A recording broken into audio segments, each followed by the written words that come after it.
This is Southern Fly Outdoors back out here again. Gonna do a little bit of bass fishing in this little pond in Ulster County, New York, about 100 miles north of New York City. Gonna see what I can make happen. I'm at this little pond, small little pond. Has a lot of bass, a lot of carp, and a lot of bluegill. And a lot of pads and a lot of weeds. So it could go good, it could go shitty, but I'm already seeing bass busting out here on these pads, so pretty sure it's gonna be pretty good. Y'all stay tuned to Southern Fly Outdoors.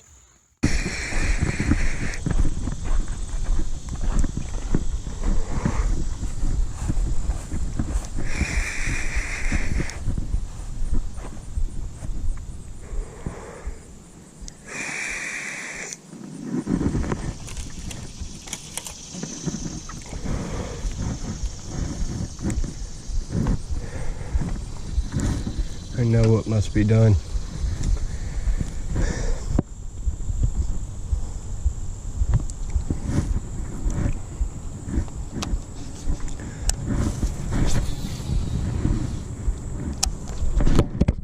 Right there, the fish.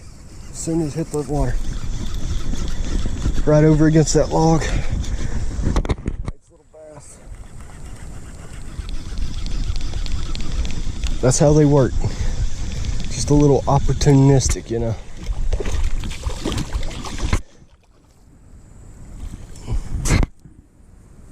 You there? First fish on the first lure to come off the list, the black and blue frog.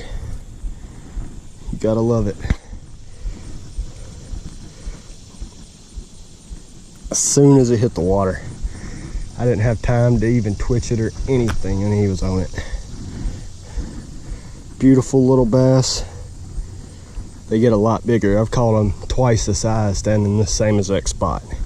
And I seen a couple more spook whenever I hit the water, so I'm gonna get back in there with the frog right quick. See if I can't get another one to blow up. Beautiful fish for a beautiful little pond.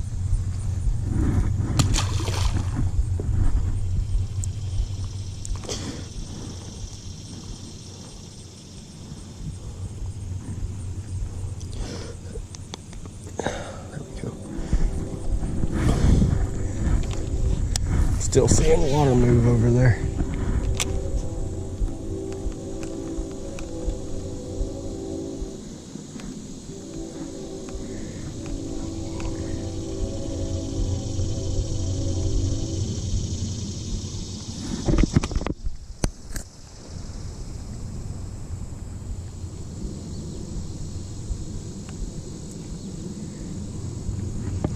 It's all about shade this time of year. It's August, early to mid-August right now. And the fish, they're all in shade. They're trying to avoid being out in the sun real heavy because obviously it's hot. Just like we get hot in the shade, so do the fish, especially in these shallow ponds. So any little bit of shade, any little bit of cover that they can get in or get around is where the fish are going to be setting. It's hard to catch bass in 2 foot of water when it's 80 plus degrees out in the middle of the sun. It ain't gonna happen hardly. I mean, it does happen, but water right now is probably sitting at about 75 in this pond, and that isn't a very comfortable place to be sitting. So the frog's out.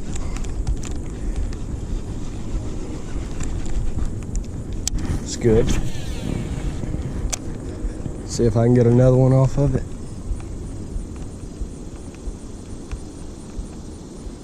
I always like to pause it right there on the edge.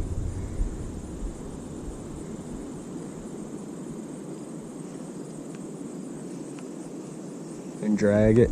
I don't even pop it, I just drag it across the top of the lily pads. Let it sit there, being still. A little pop, let it be still, and just drag it. In every little pocket you see with open water, let it do its thing.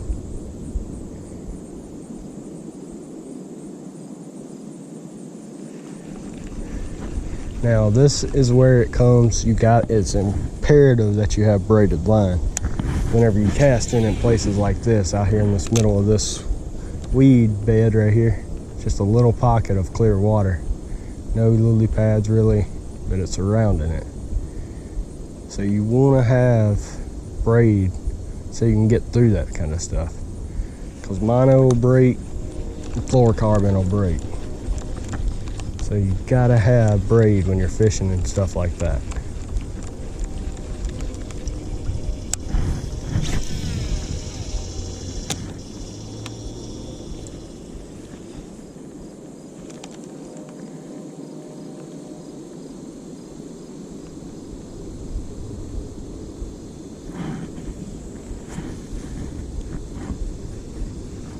So my theory is correct though, they are setting in the shade, which is pretty much where you'd be expecting them to set right now.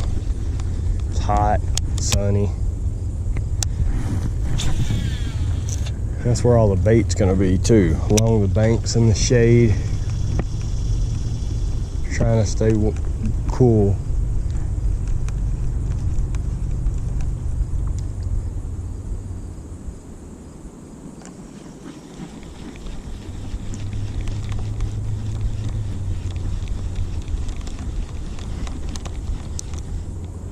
Now, I imagine a lot of people would be thinking to fish maybe a crankbait or so at the bottom of this, like bumping a crankbait off the bottom, or a jig, but the weeds on the bottom of this is literally layered with weeds. So every cast you're getting just straight up, and it ain't even the good kind of weeds that you can rip out your bait. It's the nasty ones that stick to everything that comes by kind of weeds. So you got to fish sort of higher up in the water column. It's hard to fish on the bottom unless you're using just a straight up weightless worm, which I do have.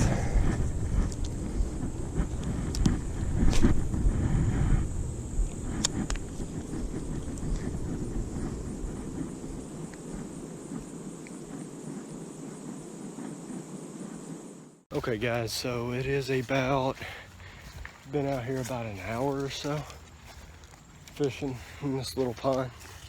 Right now I'm walking around the back side of it to get into a little bit more shade, because I don't think the fish are really going to be out in the hot part of the sun. So I'm just making my way slowly around the pond, picking out holes in the woods to try to find somewhere I can get in and fish, but right now it's looking a little futile. There's a lot of thicket right here. What I've heard is back in the day they used to clean this place up a lot more, but right now it's thick.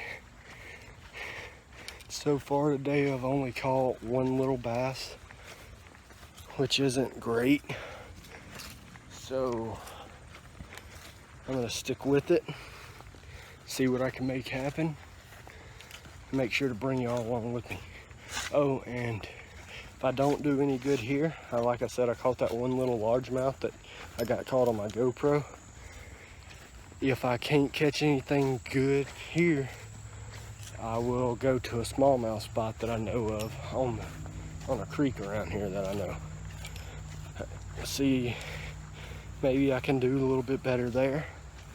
I'm not making any promises, but we'll see what happens. So I'm walking into this little trail right now. Pretty sure there's a place I can get off, fish. I'll get back on here whenever I get a fish.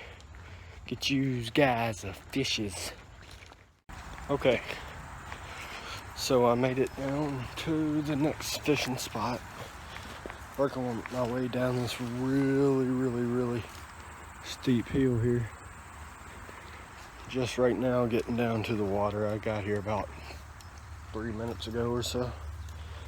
Time checked, it's about 3 o'clock right now, which isn't late.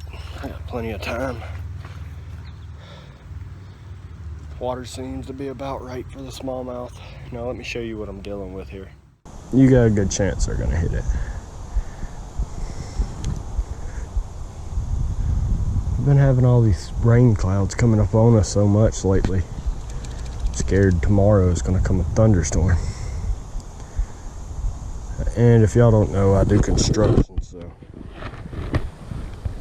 thunderstorms plus construction equals bad day. And we don't really call out very much. Oop, there's a fish right up there. There he is.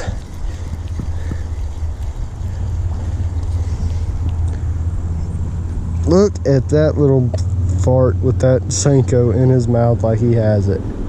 Ain't that insane? That's a 5-inch Senko and you only see 3 inches of it. Oh. Come on, buddy. Let me have that back. I'll get my Senko. Oh. Oh, sorry, buddy. You okay? Yeah. Well, guys are crazy out here. But anyway, there's the first molly of the day. Now, if I could just go catch a few trout, I can pretty much get the Ulster Slam.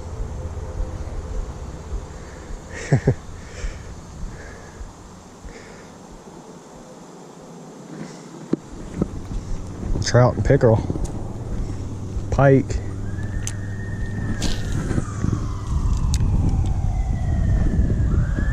Hopefully I don't have to hear that this evening.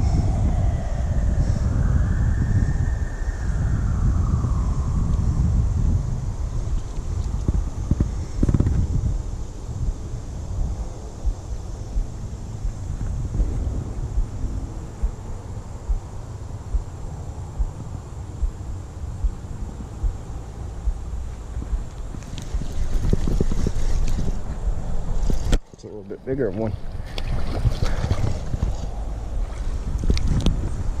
Easy, don't throw my Senko off.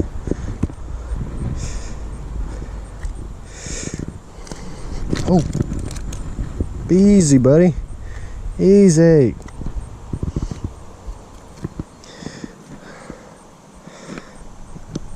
You just gotta love catching these little river smallmouth like this because they just got so much fight in them. Goodbye, buddy.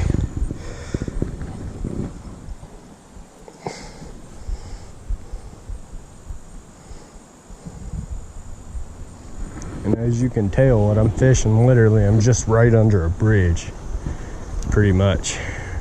If it wasn't for that bridge, you wouldn't have no way to really get down here unless you're an expert rock climber, in which I'm not.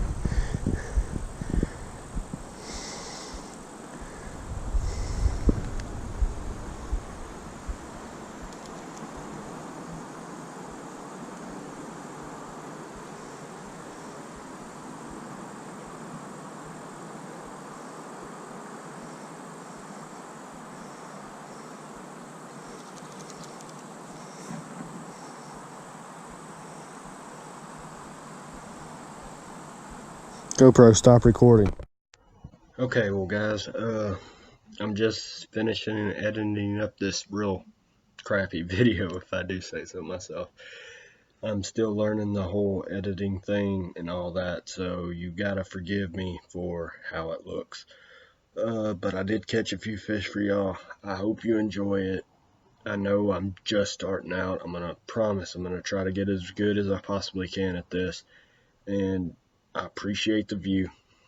Thank you if you do watch it to the end. I'm very, very appreciative of it, and I'm looking forward to the rest of this year to fish for salmon, steelhead, bass, carp, everything. Please subscribe if you want, and drop a comment. Be excellent to hear from you. And once again, thanks for watching Southern Flight Outdoors. Peace, gentlemen.